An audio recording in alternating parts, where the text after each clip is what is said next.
Hello, you are listening to the OmniTalk Fast 5, brought to you in partnership with Microsoft, the A&M Consumer and Retail Group, Takeoff, Sezzle, and Silk.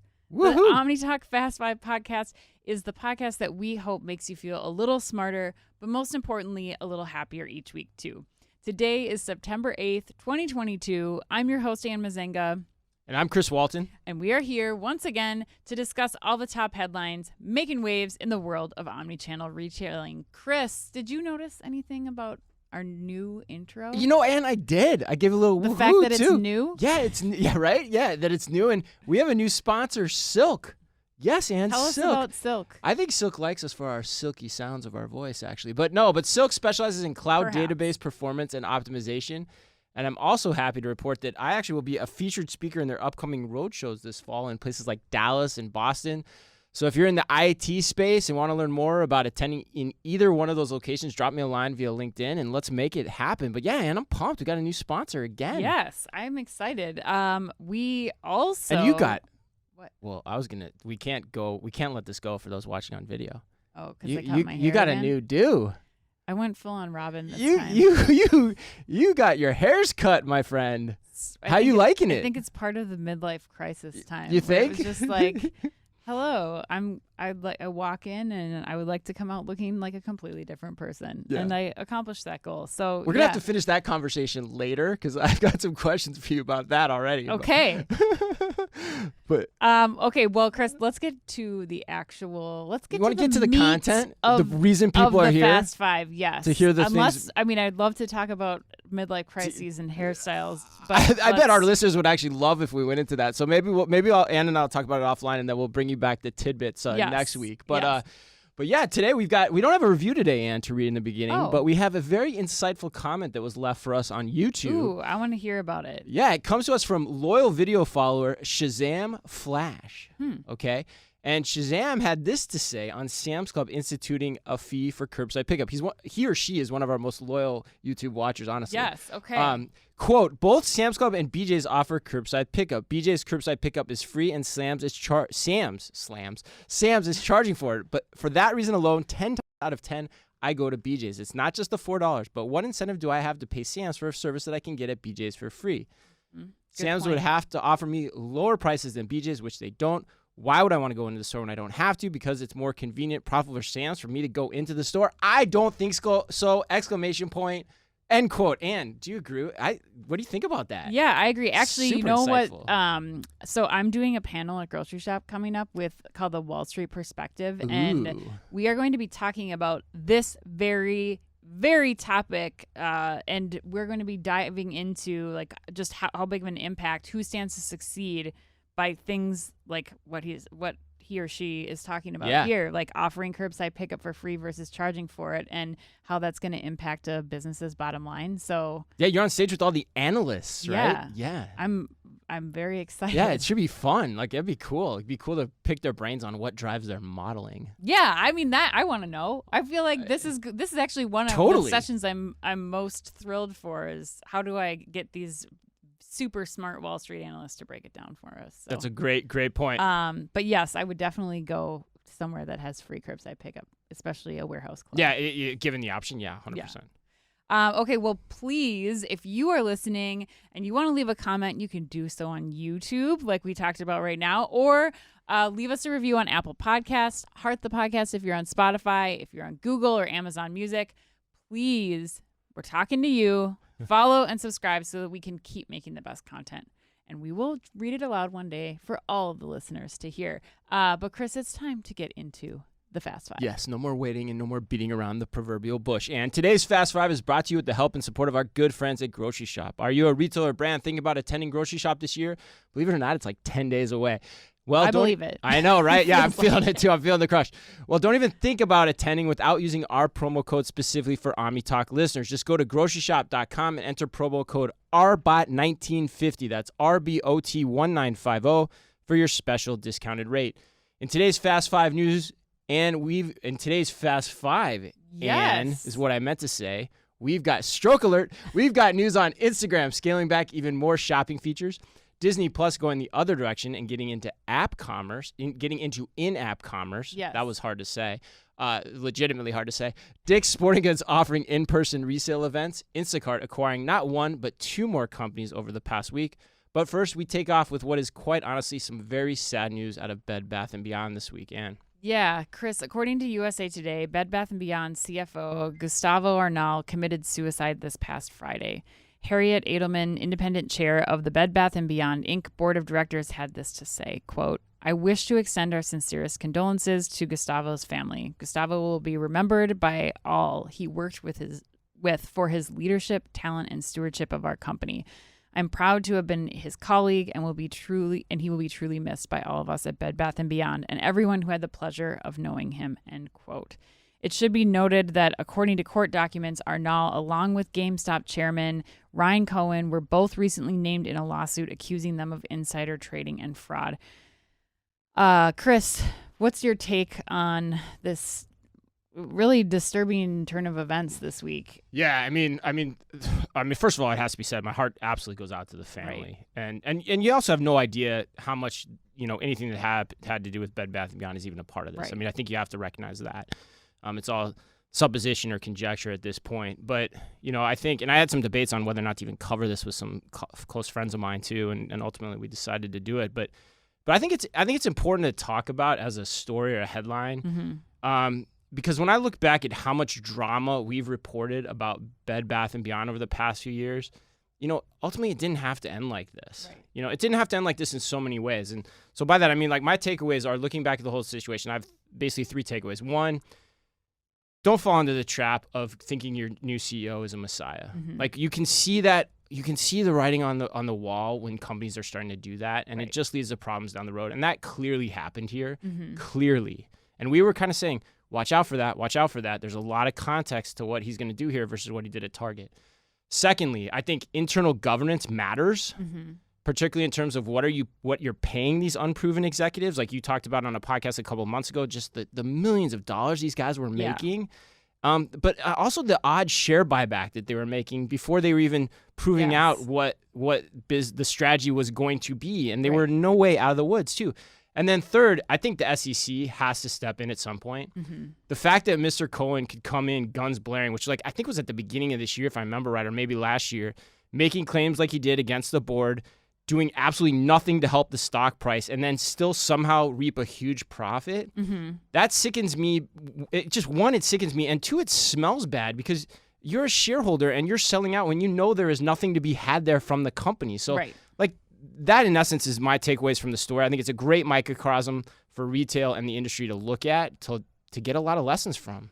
Yeah, I mean, I was when this came out this weekend, it was, I don't know, I feel like it just was really, like I said, really jarring news. But I do think that more than anything, and like you said, I've been talking to a couple of friends about this too, and just like who are in the trading business, who understand this too, and I think it shows that the SEC, like you mentioned, and our legal system, they have to get up to speed. Like the way that he was, like, he's communicating his, his tweets or whatever about, I'm going to go, like, we're going to turn this into a meme stock and we're going to do all this stuff, or like, I'm going to buy or I'm going to sell or whatever. Like that kind of communicate, like the means by which all of this is going down is changing so quickly. The SEC and our legal system need to figure out a plan to more quickly adapt and regulate how this is all going down and how it's all taking place. Because I think Bed Bath & Beyond is not a unique case here. We are seeing a lot of other retailers, a lot of other entertainment providers, hospitality sectors. Like there's a lot of people who are not evolving here, who this kind of thing could happen to. And this is more than just the retailer in trouble. I think this is going to have windfalls with the rest of the economy, the people who work at these retailers, and especially at Bed Bath & Beyond in this case. And people's lives, unfortunately, like with Gustavo. And I really hope that we can start to see some change here. Yeah, I think your point is right. Like, this is not solely an isolated issue with Bed Bath & Beyond, especially on the SEC side of things. And we're not saying that like any of this is tied together. We're not. We're saying if there is a connection, regardless if there is, something has to be done about this because it's causing a lot of just issues that could happen down the road that could be similar to this or could not be, but they're still there. Yeah. All right. Headline number 2. According to the information, cool name, man, sounds like The Weeknd, Instagram is planning to drastically scale back its shopping features as it shifts the focus of its e-commerce efforts to those that directly drive advertising, citing an internal memo. For example, staff were apparently notified that Instagram's existing shopping page will eventually disappear, and over the next few months, Instagram will test a simpler and less personalized version of the shopping page known internally as, quote, Tab Light. That's such a funny name. I didn't think about the connections there. Whatever the heck that means, a test that reportedly begins on Tuesday. And what do you make of this? First, cutting back on live stream shopping, and now direct shopping too? Yeah, I'm really disappointed about this. And I think the first thing that came to mind is all of the small businesses who have started leveraging this platform coming out of the pandemic. Like, how do I still sell my products in my stores when people can't come to the stores? And I think they really have spent, at least a lot of the ones that I follow, have spent a lot of time becoming fluent in how to do sales through Instagram. And that's become a large part of their business. And so I think that that's what really, makes me concerned about this departure for Instagram. I understand that, a lot of the enterprise retailers that we've seen are moving people back. They're getting away from the walled gardens and Facebook and Instagram, kind of holding all of that, their customer information. They're bringing people back to their own, platforms to give them a better insight into their own customers and how their customers are shopping.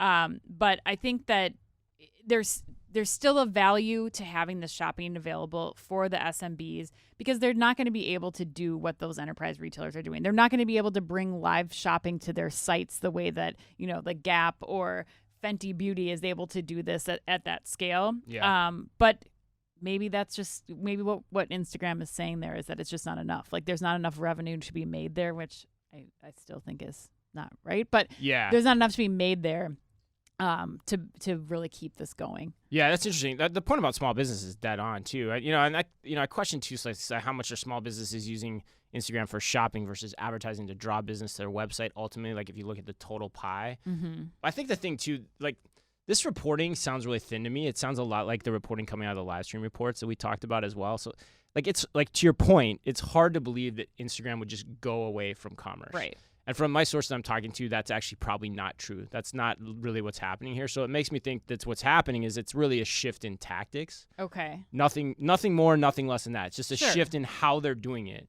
Because it does bring up the point, which I think is important, and especially someone that I was all in on Instagram shopping. I remember saying on a podcast, like, the way they're trying to do this, like, I don't ever need to go to another retailer's app if they do this the right way. Like, I can see everything that's tailored to me, and I can buy it right from there. But yet it hasn't hooked me. I've tried to use it a lot. Yeah. And I think the answer comes back to me, the UX design of it, and it's just not there for me. Right.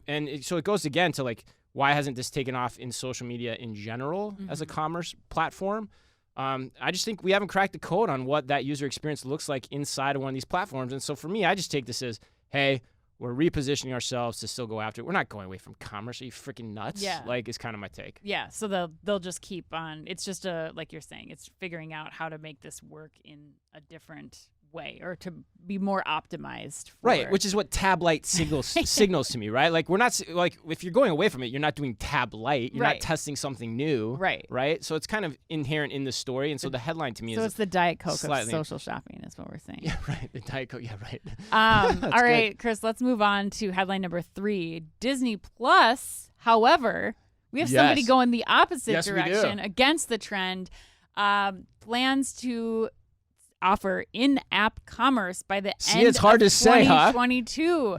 According to the Wall Street Journal, Disney is exploring a membership program that could offer discounts or special perks to encourage customers to spend more on its streaming services, theme parks, resorts, and merchandise. It's a move that some internal Disney executives have begun calling Disney Prime. Of course. Not Tab Light, right. Disney Prime. Right. It's not that it's enough that it's Disney Plus already, right? Yes, exactly. As an early step, Disney is working to enable subscribers to its Disney Plus streaming service to buy merchandise such as T-shirts, themed accessories, and children's costumes associated with some of its shows by scanning a QR code on the service that links to the Shop Disney website. People familiar with the plan said. One example that executives have discussed is a possible merchandise tie-in offering an exclusive toy version of a dark saber a weapon from yeah. the Star Wars themed series The Mandalorian for sale only to Disney Plus subscribers. Chris, Yes. I know you love this. I'm gonna. You know I do. Yeah. You like posted about it immediately from I think the car on the way home from Home Delivery World. But I did. What? Why don't you elaborate a little bit on your love for this move? For sure. Do you know what a dark saber is before I start? Don't know. No. Don't Okay. care. Good. We won't go into that for many listeners because those that do will appreciate They why. probably already know. We don't need to they cover already know. that. They Yeah. appreciate why. The I rest of us asked, don't. Yes, care. yes, right, yes, yes. But you should, damn it. Okay. All right, no, you're right. I love it. And you mentioned I wrote about it in Forbes. I wrote about this happening 3 years ago in Forbes. And like we talked about in that car ride, I think the miles with this are endless. Mm-hmm. Like it's endless roads that you can still go down with this. You've got product drops Nike style in app, is one. You've got like paid cameo style interactions with the stars. Like, imagine Pedro Pascal from The Mandalorian. Don't know who that is. You don't know who that is either. That's kind of sad because he was in Narcos. But I'd rather have like the Baby Yoda from SNL. yeah, Kyle Mooney. you can have Baby Yoda, Baby Yoda at from SNL. Do like yeah. a little show for your kids, and people. There's Oh, probably not for plenty the of people that kids. pay a ton of money. Have you heard Baby Yoda? I Kyle Mooney's Baby Yoda? Oh Weekend yeah, I have Update? seen, No, I don't think right. he's No, saying not anything that. for But the yeah, kids. but all that is there, so it's easy Yeah. money for the taking. And the other part about this too, and you kind of brought this up before the show too, is I think Disney's right not to rush into this. Disney has such a strong hold on content that they should test the waters, dip their toe into it, make sure they're doing it in the right way. And so in essence, I love it, love it, love it. Well, 3 loves, Ann. I agree. Like You King do. Triton's staff in The Little Mermaid, Chris. This thing is gold. So King Triton's staff is your dark saber. That's, yeah, I that's think what that you're saying? I would say Okay, that, I like that. I think I that like more that. That's people in good. the world listening to this podcast know about King Triton, Ariel's dad from Little Mermaid, than maybe the dark saber. But I could be wrong. Actually, maybe I have maybe no I'm wrong idea. on that Actually, one. I have no idea. Okay, but Exhibit A, like I think you have to just look at the success of Disney Plus subscribers in just the last couple of years alone. Right. Like this is a very good indication that there's people who want more from Disney. They want to engage deeper in the brand, and this is a great way to do this. They're leveraging Disney's flywheel. Right. They can keep, like you said, time can go on. They can keep testing things. They have the budget to play with all kinds of, experiences for their fans. Right. And lastly, Walmart Plus, you better be taking notes because this is a company that is leveraging the assets that they have in a smart way. Ooh, good and extension. Good argument extending extension. a reason for me to continue to have a Disney Plus or Disney Prime membership, whatever you want to call it. Yeah, you're right. And the other part too is they already have their own product storefront. Yes. They have a Disney store online already. So Yes. unlike Facebook, like they already understand how to do commerce in this space to some degree. Yeah. It's easy to pipe into that over time. Yeah, This is going to happen Totally if they get it right. If they think about it the right way, it's going to happen. All right. 4th headline, Dick's Sporting Goods is partnering with an online sporting goods marketplace called Sideline Swap to trade gift cards for used sports gear. According to Chain Storage, the two companies will offer a series of 50 new trade-in events in 7 states through the end of 2022. At the trade-in events, customers can exchange their used sports gear and receive Dick's gift cards to use towards their next purchase. Customers also have the option to donate all or a portion of their trade-in value to select local sports organizations. And items that do not qualify for trade-in can be donated or recycled. The companies have previously held 10 trade-in events at 4 Dick's locations with plans to expand their partnership to additional markets in 2023. And the soccer mom in you, I just know absolutely loves this. Am I right? I do. I love it. Especially, so we just went to the Dick's House of Sport. We're going to be putting out a video on that soon. But I think that especially in those places where Dick's is focused on being part of the community, Right. getting people into the store, this is a great way to do this. It's at House of Sport and Public Land, their outdoor concepts as well.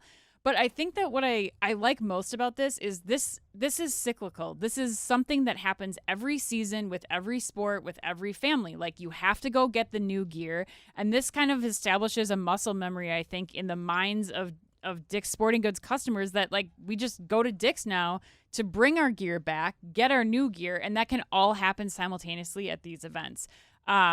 also, Dick's doesn't have to hold any of this inventory, which I'm Right. hit or miss on. I mean, Right. some of it to me, it's like there could be some advantages still of like the ski swap model where you can bring, you go Right. there, you walk away that day with something used. That's worked very well for Yeah. a lot of other organizations. It works really well for Right. Facebook Marketplace.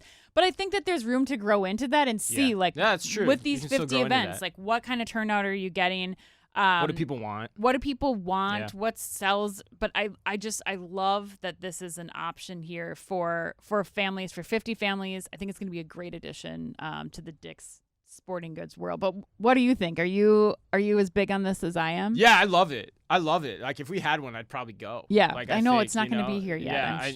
Yeah, especially on our timeline. Which is tough, but yeah, to me, I think there's, first of all, from just a conceptual standpoint, there's no bigger waste of money than sporting goods for children. Right. Like it's just an absolute waste. Or like inhibitor from starting sports. Like a Right. lot of sports some kids can't even play because the equipment is too expensive. Right, absolutely. And it's a brilliant merchandising idea too, Mm-hmm. because like it plays into two things. It gets you to the location, Yeah. which we always talk about is what is your why? Yeah. Why am I going to the location? It gives me a reason to go to Dick's, to associate something with Dick's, which hopefully gives me money for the trade-in, and I go and I spend my money at Dick's. Mm-hmm. The other thing about this, like from my time at Target, I used to run back to college at Target, Yeah.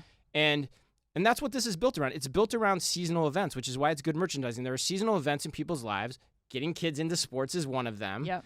That you can build events around. And so we used to bus kids into like college campuses. I can remember we bus people into Boulder, Fort Collins, Yeah. Superior, Colorado. And you can plan around that. And the volume in those days was immense. Like it went up like 3 or 4 times. Yeah. And that's huge. Like you can do a whole week in a day. So like in theory, you could create and program this same thing across all the Dick's throughout the country, which, Ann, brings up the A&M CRG put you on the spot question of the week. Are you Ooh. ready? Yeah. All right. Okay. So here it is from A&M CRG. We like the creativity of this program from Dick's, Mm-hmm. partnering with an already existing secondhand marketplace provider and flowing future purchases back to Dick's in the form of gift cards. What other retailer or sector could benefit from this type of arrangement? Ooh. Yeah, Well, that's a good question. huh? I think your example of back to college is actually a good one. Like, Yep. there's tons of opportunities on college campuses or in Used to stores be what around- Bed Bath & Beyond was best at. Yeah, right. Yeah. Like, how do you leverage resale? I'm a huge resale Yep. person, so I say anything that you can buy on Facebook Marketplace should be like anything that people are buying. Which the top 3 things I think are like furniture, kids' clothes and toys, and Yep. sporting equipment. Like any of those areas, you should definitely be doing this. So I mean, I think IKEA could do something like this. Restoration Hardware, West Elm, like those are some of the things that you always see selling like hotcakes on Facebook Marketplace. Kids, outdoors, sneakers. I think anything that really, I mean, there's no limit, I guess. No. I mean, that's really it. And like A&M says, like you're bringing people in, you're giving them credit to spend in that store. Mm-hmm. Like whether you're using a resale platform or not, you should figure out how you're going to capture, whether it's being the place where this is taking place or some sort of that revenue from the resale of your items. Yeah, you're right. And I mean, the ones that have been done, like you said, like we've seen car seat returns. Yep. We're seeing, this sporting goods one now. We've seen the back to college events.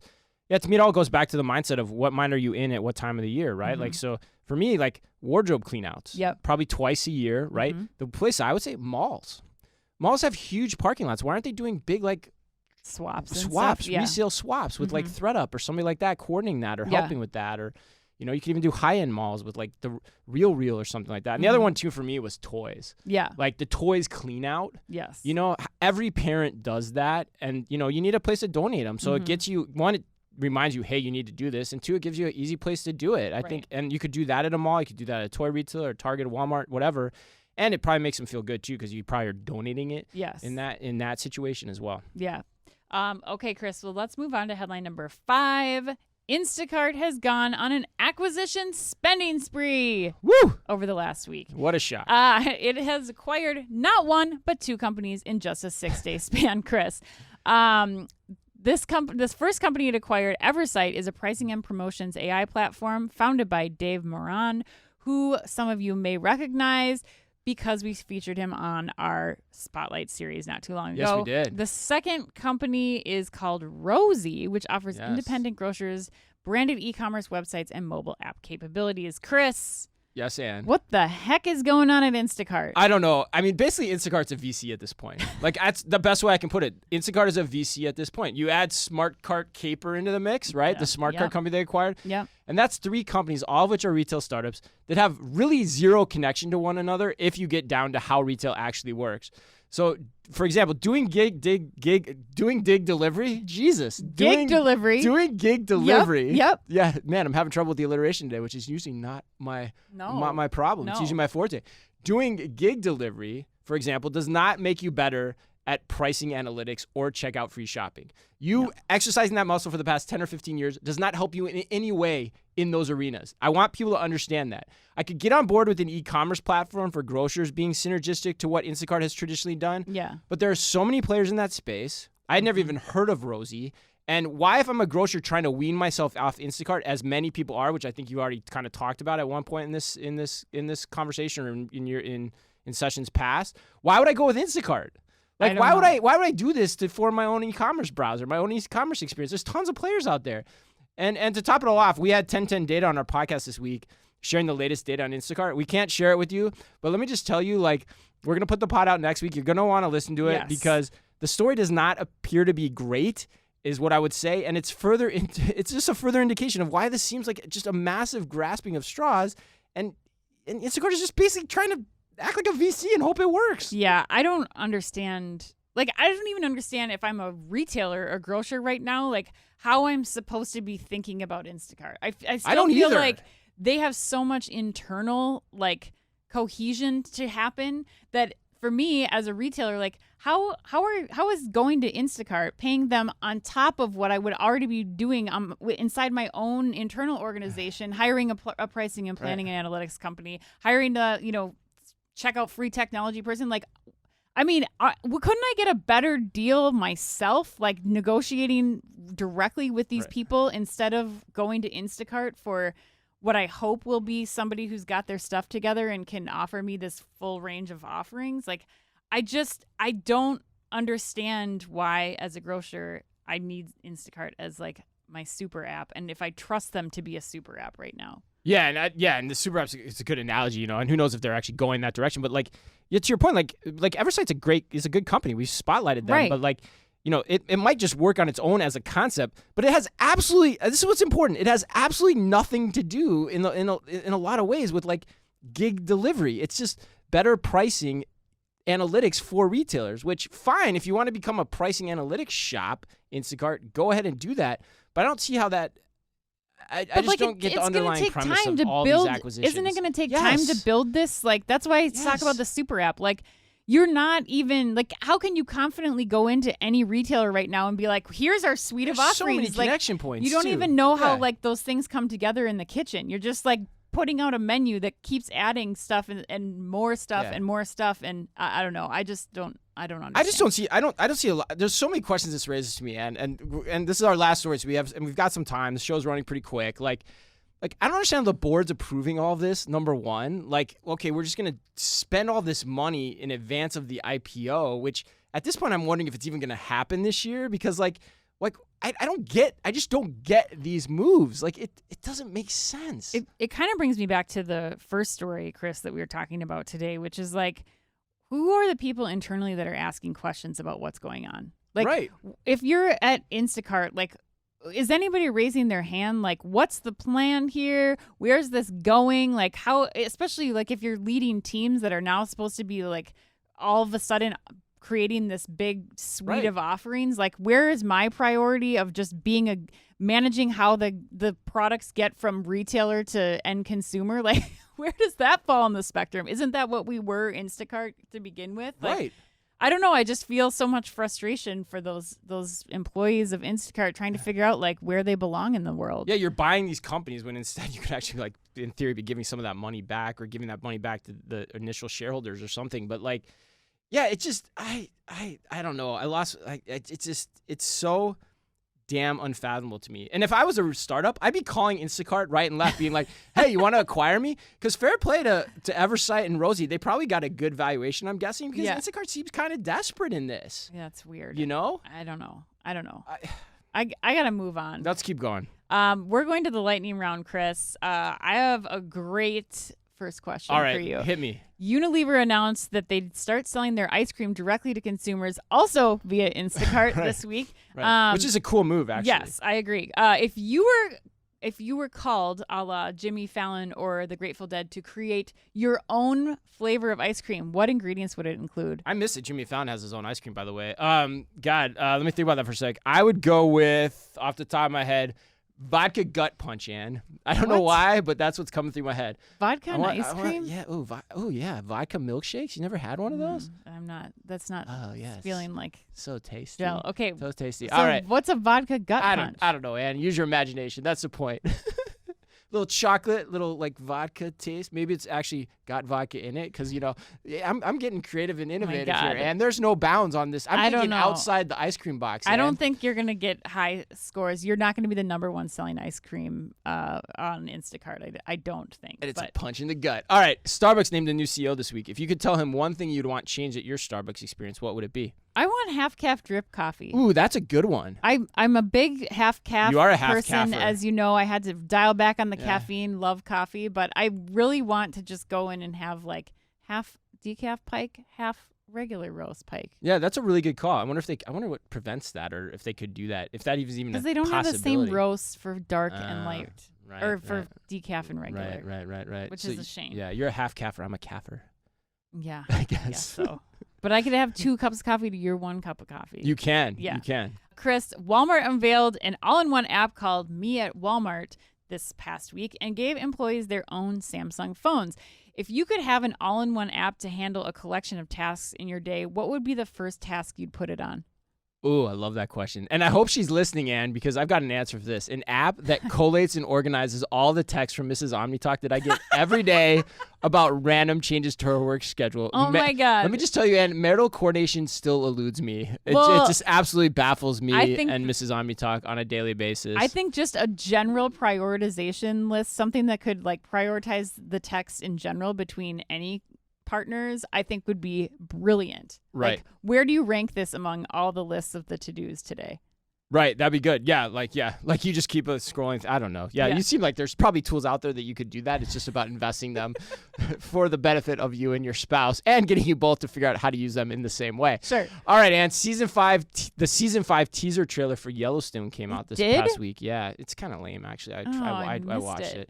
Pound for pound, who is hotter on that show, Rip or Beth? Neither. Casey, Really? obviously. Oh, but that's not the question. Beth or Rip? Well, I guess Beth. Beth, I don't for know. sure. Like, Beth, 100% Beth. Rip is 100%. not my kind of cowboy. He's not your cowboy. I like Casey's him as a your character, cowboy. but anyway, but yeah, he's a good. Yeah, if somebody's gonna, so Casey or Beth? This show's Casey, off the rails. obviously. Really? Oh no way! I'd Oh my still go God, with Beth. I'd for still sure go with Beth. Casey. All right, Kevin Costner or Casey? Ooh, I might have to. I'm still gonna go Casey. You're gonna go Casey, but Kevin Costner looks good in that show. Oh yeah, Kevin Costner was. He was a hottie back in the day. Hottie Bobati back in the day. Oh yeah, Field of Dreams. Oh yeah, man. Field of Dreams, Bull Durham. Mm-hmm. No Way Out in the Navy Whites. Anyway, all right, that wraps us up. Happy birthday today to Gatton Matazzaro, Pink, and my little sister's favorite boy toy growing up, Mr. JTT, Jonathan Taylor. How old is Thomas. he? Do you remember? I think he's 41, Ann. Okay, that sounds about right. That seems about right, right? Sounds about right. And remember, if you can only read or listen to one retail blog in the business, make it OmniTalk. Our Fast 5 podcast is the quickest, fastest rundown of all the week's top news, and our twice weekly newsletter tells you the top 5 things you need to know each day, and also features special content exclusive to us and just for you. And we try really hard to make it all fit within the preview pane of your inbox. You can sign up today at www.omnitalk.blog. Thanks as always for listening in. Please remember to like and leave us a review wherever you happen to listen to your podcast or on YouTube. Remember to also use our promo code RBOT1950 to register for a grocery shop. That's RBOT1950. Not too late. Go do it now. Not too late. You got about 7 or 8 days. And on behalf of all of us at OmniTalk, as always, to close out this crazy hell of a show, and be careful out there. The OmniTalk Fast 5 is a Microsoft-sponsored podcast. Microsoft Cloud for Retail connects your customers, your people, and your data across the shopper journey, delivering personalized experiences and operational excellence. And is also brought to you in association with the A&M Consumer and Retail Group. The A&M Consumer and Retail Group is a management consulting firm that tackles the most complex challenges and advances its clients, people, and communities toward their maximum potential. CRG brings the experience, tools, and operator-like pragmatism to help retailers and consumer products companies be on the right side of disruption. And Takeoff. Takeoff is transforming grocery by empowering grocers to thrive online. The key is micro-fulfillment, small robotic fulfillment centers that can be leveraged at a hyper-local scale. Takeoff also offers a robust software suite so grocers can seamlessly integrate the robotic solution into their existing businesses. To learn more, visit takeoff.com. And Sezzle. Sezzle is an innovative buy now, pay later solution that allows shoppers to split purchases into 4 interest-free payments over 6 weeks. To learn more, visit Sezzle.com. And finally, Silk. The Silk Cloud DB virtualization platform is a virtualization layer between your workloads and the cloud. It helps you scale your cloud without scaling your costs. Visit silk.us to learn more.